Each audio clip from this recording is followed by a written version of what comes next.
Yusek, what do you want to tell to Vice President Sara Duterte following her statement that the Philippines is on the way to dumpster? Nawawala na raw po kasi yung pag-asa ng mga Pilipino. Nawawala ang pag-asa ng mga Pilipino. Hindi ba siya yung nawawala sa Pilipinas ngayon? Anyway, siguro sinasabi niya yan na road to perdition na tayo. Bakit? Dahil hindi niya naman nakikita kung ano ang mga ginagawa, mga proyekto, programa na isagawa na at naitulong na ng pamahalaan sa taong bayan. Dahil malamang ay hindi siya nanonood ng ating press briefing everyday. At hindi rin naman siguro siya nanonood ng mga programang ipinapalabas sa PTV4 at saka sa RTVM. Talagang mabubulagan siya kapag hindi po niya inaalam kung ano ang naging trabaho at magiging trabaho ng administrasyon sa pangunguna ni Pangulong Marcos. Okay, now, hindi ba mas magiging mapupunta tayo sa dumpster kung ang magiging Pangulo natin o ang magiging leader natin ay ang mga katulad nila VP Sara, mas na inuuna pang magpunta sa abroad, magsilbi sa isang tao, although tatay niya po yun, pero marami pa rin pong Pilipino na umaasa sa kanya bilang vice-presidente. Mahirapan po tayo magkaroon ng Pangulo kung lagi po nasa abroad at hindi po ginagawa ang trabaho dito sa Pilipinas. Ma'am, does it mean that this is the right time for the Vice President to come back and do her job? Is that what you're saying? Obligasyon po niya maging vice-presidente. Alam niya po dapat ang obligasyon bilang vice-presidente.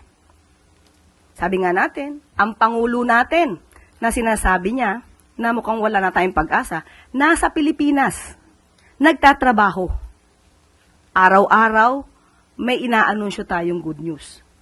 Pero ang vice-presidente, nasaan? Ma'am, on the issue of the former president, ang posisyon po ng mga taga-suporta ni dating Pangulong Duterte is that the Philippines has a perfectly functioning judicial system and especially under a different administration over which he has no more influence.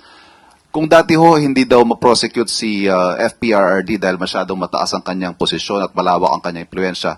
Ngayong iba na ho ang administrasyon, bakit hindi na lang daw dito sa termino ni Pangulong Marcos? Although nasagot na po natin ito, ulit-ulit na lang po yung kanilang issue. Unang-una po, sinabi po nga natin na nauna na po kasi nag-imbestiga ang ICC, ang mga prosecutors ng ICC. Hindi pa po nakaupo ang Pangulo, si Pangulong Marcos.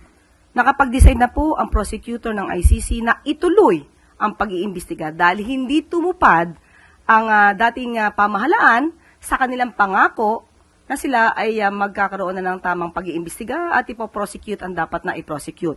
At tandaan po natin, may mga pagkakataon din po si Pangulong Duterte noon, dating Pangulong Duterte, na mismo ang mga findings ng NBI ay pinakikialaman. So talagang masasabi natin hindi gumana ang justice system sa kanila. Sa ibang tao, sa ordinaryong tao, yes, gumagana. Pero sa kanila, ay mukhang hindi. Bigyan natin ng sample ito. Natatandaan nyo ba nung nagkaroon ng findings ng NBI kay Colonel Marvin Marcos, Police Superintendent Marvin Marcos?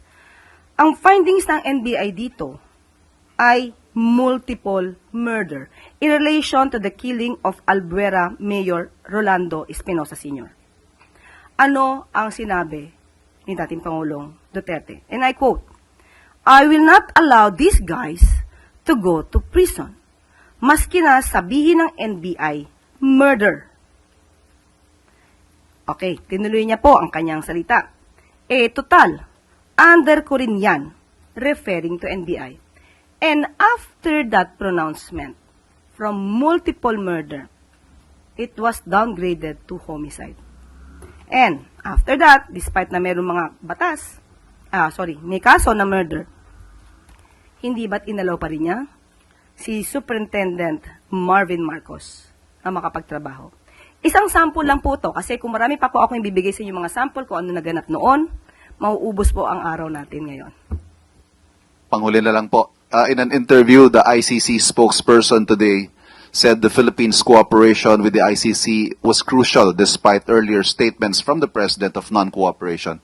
Will anything change, at least officially, with our stance on cooperation with the ICC? We have not been cooperating with the ICC. It's clear. Because the stance of the President regarding the jurisdiction of ICC over the Philippines remains. Salamat po. Thank you. We have Ann Soberano, Bombo Radyo. Yusek, good morning. Naniniwala po ba ang Malacanang na may nag-udyok po sa mga OFWs para makilahok po sa Zero Remittance Week? At may balak po bang investigahan ito ng gobyerno kung sino ang nasa likod ng mga nasabing hakbang? Kung may nag-uudyok po, siguro po wala tayong personal na knowledge, wala rin po nakakarating na official na komunikasyon patungkol dyan sa palasyo. Pero alam naman natin kung paano ba gagalaw ang ibang mga supporter. Pero nung natin pong sinagot ang patungkol dito na zero remittance, nakita ko po sa ibang mga comments na yung mga ibang OFWs ay sinabi nilang hindi sila lalahok dahil magugutom ang kanilang pamilya. Maaapektuhan ang pamilya nila kapag sinunod nila ang zero remittance. Kaya nga sabi po natin, mas maganda po sa lahat ng mga OFWs, hindi po tayo kalaban.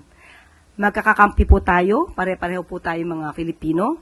Siguro magmasid lamang sila at iwasan na maniwala sa mga fake news dahil kung sila po ay mauudyukan man mga ganitong klaseng panawagan at pagsasagawa ng mga activities laban sa gobyerno, hindi lamang po ang gobyerno ang maapektuhan, kundi mismo ang kanilang pamilya. Yusek, may nakikita din po ba kayong legal liabilities doon po sa mga nag-uudyok sa mga OFWs? Sa ngayon po, of course, kapag po ito'y nag-uudyok, meron po tayong sinasabing mga inciting to sedition. Bakit? Ito po ay gustong sirain ang pagpapatakbo ng administrasyon. Ito'y makakasira sa ekonomiya ng bansa. Pero as we speak now, wala po tayong nakikita na ating sasampahan ng kaso. Wala pa po tayo sa ganyang sitwasyon. Lastly, Yusek, sakali pong gagawin talaga ito ng mga OFWs at hindi magpapadala ng remittance, may hakbang din po ba ang gobyerno gaya ng pag-alis o pagsuspende sa kanilang mga benepisyo na ibinibigay din ng gobyerno? Thank you. Choice po kasi ng OFW kung sila'y magpapadala ng kanilang remittance o hindi. Wala po tayong hahadlangan kung ano man ang kagustuhan nila. Pero muli, tayo ay mananawagan sa mga OFWs, ang gobyerno po ay hindi nyo po kalaban. Kami po ay kakampi, dapat lamang po na magmatsyag at alamin kung ano ang fake news at ano ang katotohanan. Follow-up question from Pia Gutierrez.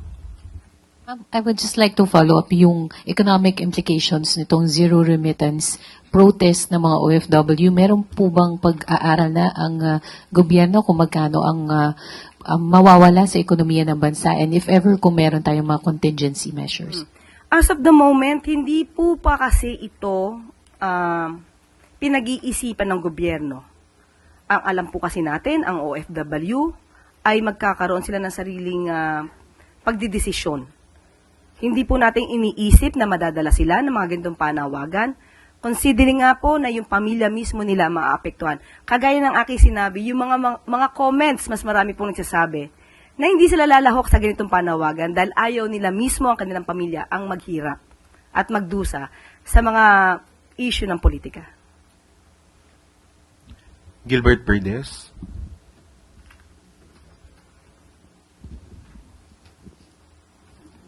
Good morning po, Yusek. Tungkol pa rin po doon sa remittance po ng mga OFW. Nagpaalala po si Chief Presidential Legal Counsel Juan Ponce Enrile po sa mga OFW na hindi raw sila nagbabayad o pinagbabayad ng income tax at syempre yung kasama nandun yung travel tax, airport fees at yung documentary stamp tax. At ayon po kay Enrile, sa bawat action na po ay may katapat na reaction or counter-action po ng gobyerno.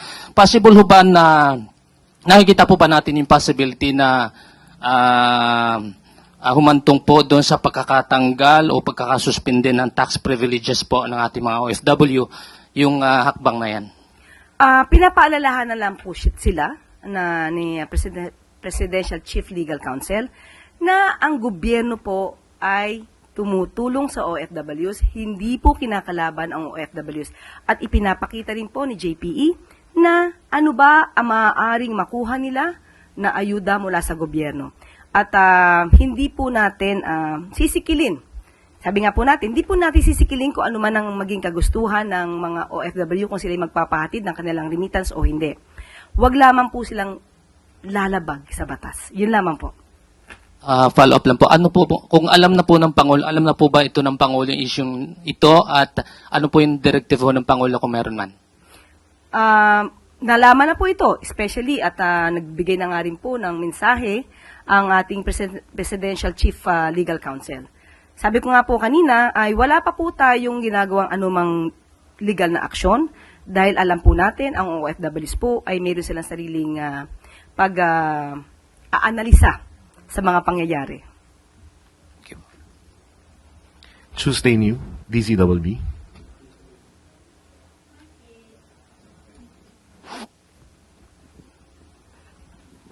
Good morning po, Yusek. May plano raw po itong si dating Senador Gringo Onasan na maghain ng petisyon sa ICC para hilingin daw po na maibalik dito sa Pilipinas si dating Pangulong Rodrigo Duterte dahil sa mga concern daw doon sa kanyang well-being. Inasahan nyo na po ba yung ganitong mga legal na action from the side of the former president? At kung may plano po ba ang pamahalaan na pigilan ito o gumawa ng legal action din para mapigilan yung ganito? Well, karapatan naman po niya kung anong nais niyang gawin para ipagtanggol ang dating Pangulong Duterte. Pero mas mainam po siguro makipag-usap muna siya sa legal team ni dating Pangulong Duterte, baka hindi naman po siya pansinin sa ICC.